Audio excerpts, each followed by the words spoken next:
Hi and welcome to Unit 2, Topic 2, Video 6, and in this video we're going to look at a second question that is an application of trig functions. So here's a nice diagram, one of those nice diagrams you get in the external exam, much better than anything Mr. Anson can produce in his exams. But here we go. Two people are swinging a skipping rope as shown. So there's some good information shown there. Cody, who's 1.86 metres tall, wants to jump the rope. The rope starts from the ground and completes one full revolution in 0.8 seconds. If Cody mistimes his first jump and jumps 0.2 metres off the ground at 1.1 seconds rather than over the rope, if he is directly in line with the rope at this point, will the rope hit him? Okay, so what we need to do is probably get a bit of an eye on the situation here, because it's that situation, as my eye, will look like this. The rope is spinning in a circle. And it's going down to the ground, so this is 0, its midline is 1.25 and it's reaching a maximum of 2.5 metres as given in this diagram. Now what we've said is that Cody has jumped to here, which is 0.2, and he's 1.86 metres tall, so we're going to assume that he gets up to 2.06. Now, what we want to know is, at that specific time, is the rope at Cody's height? Will it hit him? It completes one full revolution in 0.8 seconds, so we can predict where it's going to be, but we have to make a lot of assumptions. The first assumption is we have to assume that Cody is not like this guy and has bent knees.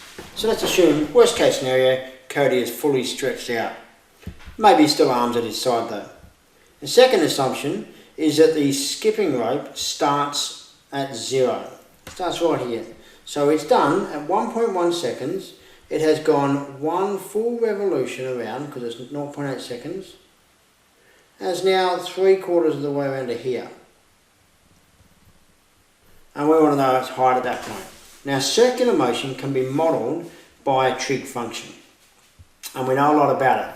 So firstly, we know that A, which is the amplitude, that's equal to 1.25 because it's 1.25 in the centre up to 2.5 down to 0. We know that D is equal to 1.25 as well.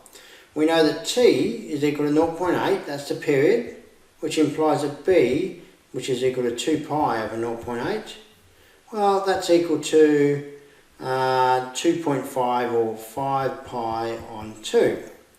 And because it's starting at the bottom, what I'm going to do is, we could be a little bit crafty here, and we could make the function a negative cos function. A negative cos function starts at a trough. I don't really like C if I can avoid it, so let's avoid it here. So C is equal to 0.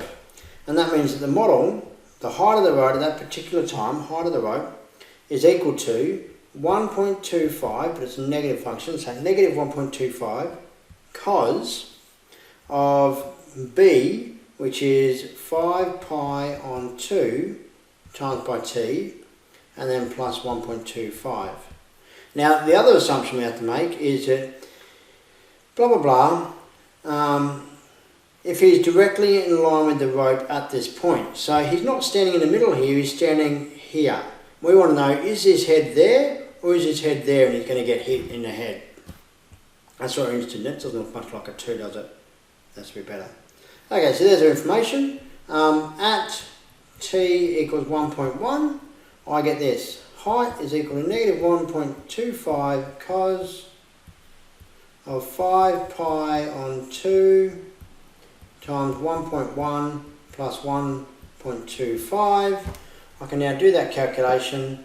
So it's cos of 5 pi, so I'll make it 5.5 times pi divided by 2, close bracket, gives me an answer of negative 1 and root 2, plus, so times 1.25 plus 1.25. I've forgotten to do the negatives, so times by negative 1, and then plus 1.25, and the answer I get is 2.13 metres. And Cody, of course, is 0.2 metres off the ground and 1.86 metres, which is, so this is greater than 2.06 metres. So Cody is fine, but only just. And if he's one of those people with a weird haircut, maybe his hair is going to hit the rope. But there we have our solution. Now you notice this wasn't actually any sort of solving trig equation type question. All we had to do was build the function here and then substitute in a pretty simple value of t, given you've probably got a calculator. This question could have been done without a calculator, although you'd have to understand what the value of the square root of 2 is and be able to work with that. So maybe not. Anyway, all the best.